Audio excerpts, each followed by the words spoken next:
महत्वपूर्ण दोस्तों, आज हम संविधान के संज्ञात्मक एवं एकात्मक तत्वों का दूसरा भाग ले रहे हैं। आज हम इस पर विचार करेंगे।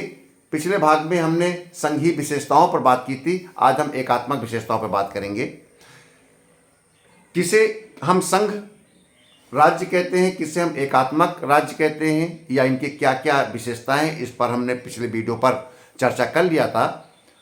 तो आप पिछला वीडियो अनिवार्य रूप से, आवश्यक रूप से देख लें, उसके पश्चात इस वीडियो पर आएँ। अब हम आते हैं एकात्मक विशेषताएं पर। एकात्मक विशेषता इस बात का प्रतीक है कि जिसमें शक्तियां केंद्र की ओर, राष्ट्रीय सरकार की ओर झुकी हुई हों।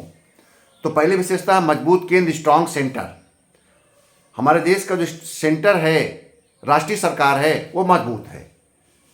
क्योंकि 7वीं अनुसूची में जो 3 सूचियां बताई गई हैं, उसमें से पहली संघ सूची है, उसमें से कम 100 विषय हैं, और वो 100 विषयों में इतने मजबूत विषय हैं, इतने महत्वपूर्ण विषय हैं जो न केवल पूरे देश को बल्कि विश्व से भी आच्छादित होते हैं। नेशनल इंटरनेशनल इवेंट्स पर बात करना, वो घटनाक्रम, विदेश नीति पर निर्णय लेना, ये हमारे सेंटर का विषय होता है। पूरे देश के समस्त राज्यों के संघ शासित प्रदेशों में शांति व्यवस्था, लॉ एंड ऑर्डर को के दृष्टिगत कानून बनाना, ये केंद्र का विषय है। इसके अलावा कंकरेंट लिस्ट, जैसे 3 सूचियां बताई, तीसरी सूची कंकरेंट लिस्ट है, जिसमें कहा गया है कि केंद्र और राज्य दोनों कानून बना सकते हैं। यदि केंद्र और राज्य के कानून में किसी प्रकार की मतभिन्नता होती है और ओवरलैप करता है, तो केंद्र का कानून मान्य होगा। इससे भी स्पष्ट है कि केंद्र मजबूत हो गया। तीसरी बात, अवशेष शक्तियां, जो चौथी सूची है, जिसका ये कह दिया गया है कि जो आपकी संघीय राज्य और समवर्ती सूची का में अगर कोई विषय ना है तो उसको हम अवशेष सूची मानेंगे, रेसिड्यू लिस्ट मानेंगे। अगर कोई ऐसा विषय इन 3 सूचियों से आच्छादित ना हो और वो विषय इतना महत्वपूर्ण हो कि उसमें कानून बनाने की जरूरत है, तो केंद्र संसद में उसका प्रस्ताव, उसका विधेयक, उसके बिल प्रस्तुत करके उस पर कानून बना सकती है। तो इसमें भी केंद्र मजबूत हो गया। तो एकात्मक विशेषताओं में आप लिखेंगे कि केंद्र मजबूत है। दूसरा, राज्य अविनाशी।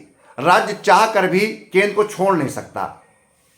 स्टेट जो है हमारा इनडिस्ट्रक्टेबल है, ये हमारा इनडिस्ट्रक्टेबल है, इसको हम डिस्ट्रक्ट नहीं कर सकते, ये एटर्नल है। राज्य शाश्वत है।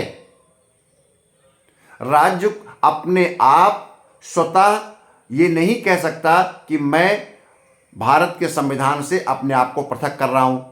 तो स्पष्ट है कि ये केंद्र हमारा मजबूत है। और राज्य के निर्माण, राज्य के विनाश और राज्य की समाप्ति, राज्य की सीमाओं में परिवर्तन, राज्य के नाम में परिवर्तन, राज्य के कार्यक्षेत्र में परिवर्तन का अधिकार पार्लियामेंट में है, ना कि राज्य की विधानसभा में। और राज्य अविनाशी है, राज्य स्वतः अपने आप को समाप्त नहीं कर सकता। इसलिए एकात्मक विशेषता है, केंद्र की ओर विशेषता है, राष्ट्रीय सरकार इस पर निर्णय लेगी। एकल संविधान, हमारे देश का संविधान एक है। हमारे देश का संविधान राज्यों के लिए अलग और केंद्र के लिए अलग नहीं है।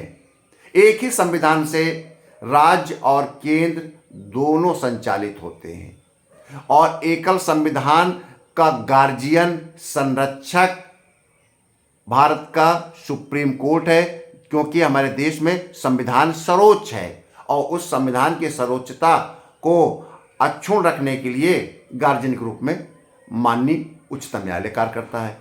तो हमारा एकल संविधान है, वो एकात्मक विशेषता बताता है। आपातकालीन व्यवस्था, हमारे देश में जो एकात्मक विशेषता इसलिए कहेंगे कि आपातकालीन जो व्यवस्था है उस पर अंतिम जो अधिकार हो जाता है, जब आपातकाल लगता है, वो भारत की संसद को हो जाता है। और भारत की संसद केंद्र सरकार से के द्वारा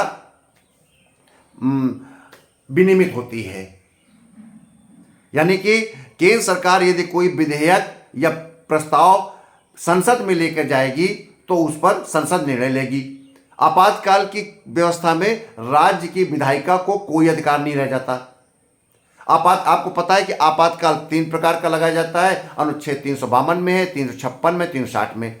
अनुच्छेद 352 में जब बाहरी शक्तियों द्वारा, बाहरी ताकतों द्वारा हमारे देश पर आक्रमण होता है और हमारे देश की शांति व्यवस्था अक्षुण्ण रख पाना कठिन होता है, तब उस समय हमारे यहाँ पर आपातकाल 352 के अंदर लगाया जाता है, जिसको कहते हैं युद्धकाल।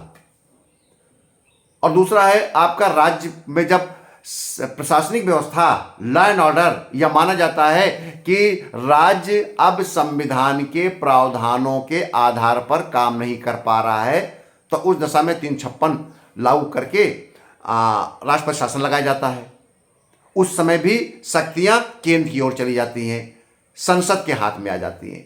360 वित्तीय आपातकाल है। वित्तीय आपातकाल में पूरे देश में वित्तीय जब आपातकाल लगता है तो केंद्र अपने द्वारा ही नीतियों का निर्माण करके संसद के द्वारा कानून को पारित कराकर कार्य करती है। तो ये आपातकाल जो व्यवस्था आती है वो एकात्मक विशेषता है। एकल नागरिकता, हमारे देश में एकल नागरिकता है। राज्य की नागरिकता अलग नहीं है और ना केंद्र की नागरिकता अलग है। एक ही नागरिकता से, एक ही नियम कानून से राज्य और केंद्र, राष्ट्र, देश और राज्य की नागरिकता प्राप्त होती है, और जो नागरिकता देश की नागरिकता होगी वही राज्य की नागरिकता होती है। निवासी शब्द एक अलग है, नागरिकता एक अलग है। कि मैं इस राज्य का निवासी हूं, ये नागरिकता नहीं है। ये स्पष्ट करता है कि आप यहाँ के रहने वाले हैं। लेकिन नागरिकता सिटीजनशिप पूरे देश की ली जाती है, किसी राज्य की नहीं। तो यह भी एकात्मक विशेषता है। ये राज्यों और केंद्र के बीच में बटी विशेषता नहीं है। एकीकृत न्यायपालिका, हमारी न्यायपालिका एकीकृत है, जो कि पार्लियामेंट के द्वारा बनाए गए कानून से संचालित है। न्यायपालिका के संबंध में राज्य कानून नहीं बनाता है। इसीलिए आपने देखा होगा सुप्रीम कोर्ट, माननीय हाई कोर्ट, माननीय डिस्ट्रिक्ट कोर्ट का एम्बलम एक है, भारत सरकार। ऐसा नहीं है कि उत्तर प्रदेश सरकार की जुडिशरी एम्बलम के रूप में उत्तर प्रदेश का मोनोग्राम लगाता है। वो एक ही है, वो क्योंकि एकीकृत है, इंटीग्रेटेड है। आपका भारत सरकार, उत्तर प्रदेश और जिले में जब हम तीनों आते हैं तो वो भारत सरकार यानी कि गवर्नमेंट ऑफ इंडिया का एम्बलम ही इस्तेमाल किया जाता है, क्योंकि उस पर कानून बनाने का अधिकार पार्लियामेंट को है और पार्लियामेंट के कानून से ही आच्छादित है। अगला है अखिल भारतीय सेवाएं। हम एकात्मक इसलिए भी कहेंगे, ऑल इंडिया सर्विसेज की जो सेवा शर्तें हैं, जो भर्ती है, प्रशिक्षण है, कंट्रोलिंग है, वो गवर्नमेंट ऑफ इंडिया के पर्सनल डिपार्टमेंट के पास होता है। और अखिल भारतीय सेवा के अधिकारी नियंत्रित, अंतिम नियंत्रण भारत सरकार केंद्र के पास है, और उस पर कोई कानून भी अगर बन सकता है ऑल इंडिया सर्विसेज के बारे में तो पार्लियामेंट में बन सकता है, किसी स्टेट असेंबली में उसके बारे में कानून नहीं बनेगा। तो इसलिए अखिल भारतीय सेवाएं आईएएस, आईपीएस और IFS, Indian administrative service, Indian police service, Indian forest service, ये 3 अखिल भारतीय सेवाएं हैं जो कि केंद्र से नियंत्रित होती हैं और उसमें अंतिम अधिकार केंद्र का होता है। एकीकृत ऑडिट व्यवस्था, integrated audit machinery, integrated audit system, यह भी केंद्र से, यह कहे पार्लियामेंट से कानून बनने के बाद ही ये ऊपर से नीचे की ओर इसका प्रसार होता है। सेंट्रल लेवल पर कंट्रोलर एंड ऑडिटर जनरल बैठते हैं, स्टेट लेवल पर ऑडिटर जनरल बैठते हैं, लेकिन इनकी भर्ती, इनकी सेवा शर्तें, इन पर नियंत्रण भारत सरकार का होता है, और यह भारत सरकार का नियंत्रण पार्लियामेंट के द्वारा बनाए गए कानून के माध्यम से होता है। सीएजी भारत सरकार की सभी संस्थाओं का, कंपनीज का, कारपोरेशंस का, डिपार्टमेंट का ऑडिट करता है, और अकाउंटेंट जनरल प्रत्येक राज्य में स्टेट के कारपोरेशंस, कंपनीज और डिपार्टमेंट का ऑडिट करता है। लेकिन भारत सरकार के नियमों के अंतर्गत ही वो अपने कामों को करता है, ना कि किसी राज्य के नियम के अंतर्गत। ये जरूर है कि प्रदेश का अकाउंटेंट जनरल अपनी रिपोर्ट गवर्नर को, राज्यपाल महोदय को देते हैं, और सीएजी कंट्रोलर ऑडिटर जनरल जो हमारे राष्ट्रीय सरकार के अधीन जितनी कंपनी, कारपोरेशन, डिपार्टमेंट्स हैं, उनकी ऑडिट रिपोर्ट माननीय प्रेसिडेंट साहब को देते हैं। लेकिन इनके जो रूल्स रेगुलेशन है, कंट्रोलिंग है, वो केंद्र की ओर झुकी हुई है। एकात्मक विशेषता इसलिए है। नेक्स्ट विशेषता, राज्यपाल की नियुक्ति। राज्यपाल राष्ट्रपति महोदय के प्रसाद पर्यंत काम करते हैं। जब राज्यपाल महोदय राष्ट्रपति के प्रसाद पर्यंत काम करते हैं तो इसका स्पष्ट, और राष्ट्रपति देश का राष्ट्रपति है, नेशनल, जो कि हमारे जो राष्ट्रपति वो लोकसभा, राज्यसभा और राष्ट्रपति से मिलकर गवर्नमेंट बनती है, यानी कि राष्ट्रपति के अधीन जब राज्यपाल आ जाएगा तो ये पूरी शक्तियां एकात्मक विशेषता की ओर जाएगी।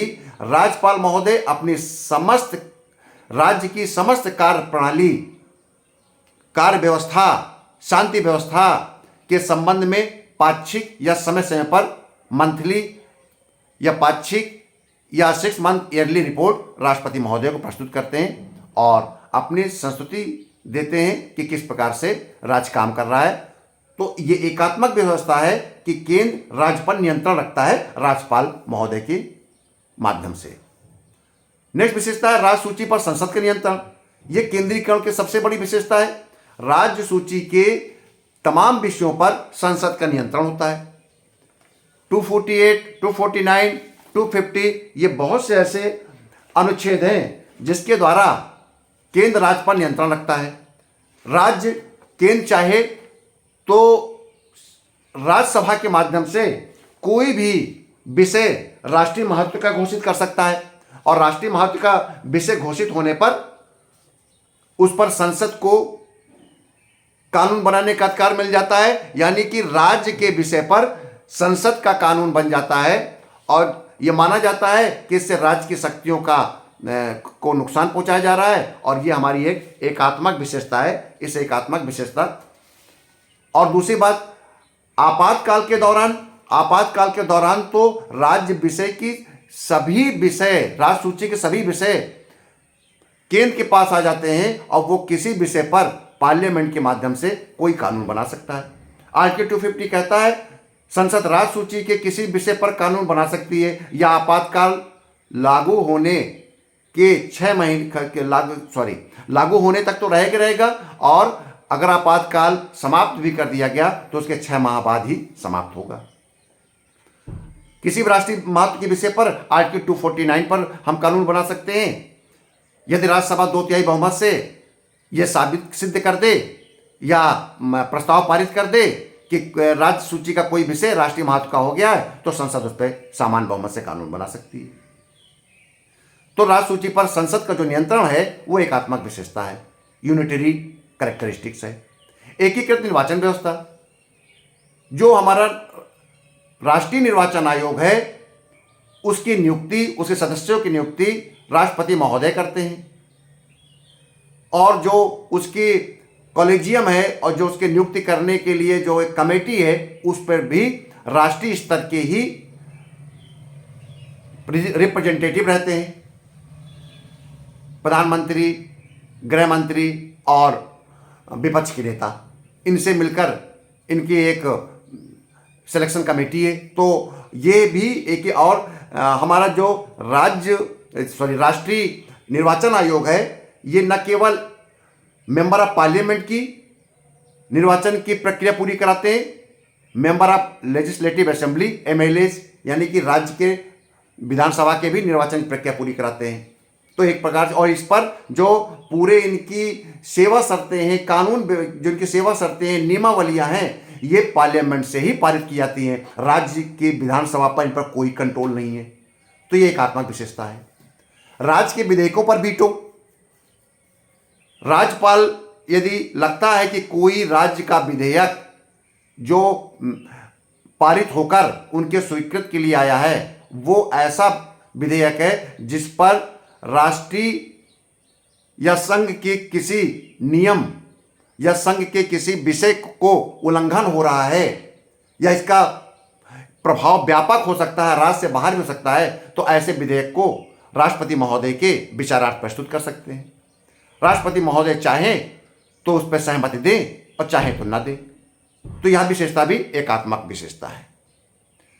तो इस प्रकार से मैंने आपको बताया कि दूसरे अपने इस पार्ट में कि एकात्मक कौन कौन सी विशेषताएं हैं भारतीय संविधान की, और इस पर कई प्रकार से क्वेश्चन आ सकते हैं। इन क्वेश्चनों पर आप ध्यान रखेंगे। आ सकता है कि भारतीय संविधान एक अर्धसंघात्मक संस्थान है, तो इसमें आप एकात्मक विशेषताएं ज़्यादा डिस्क्राइब करेंगे, संघ की विशेषताएं कम करेंगे और लास्ट में निष्कर्ष निकालेंगे कि हमारा देश परसंघ है, संघीय यूनियन ऑफ स्टेट है। आइवर जेनिंग्स का अगर कोर्स आ जाता है किसी लिखित परीक्षा में, कठोर केंद्रीकरण वाला संघ, तो आप एकात्मक विशेषताओं को ज़्यादा से ज़्यादा उस पर विस्तृत व्याख्या करेंगे।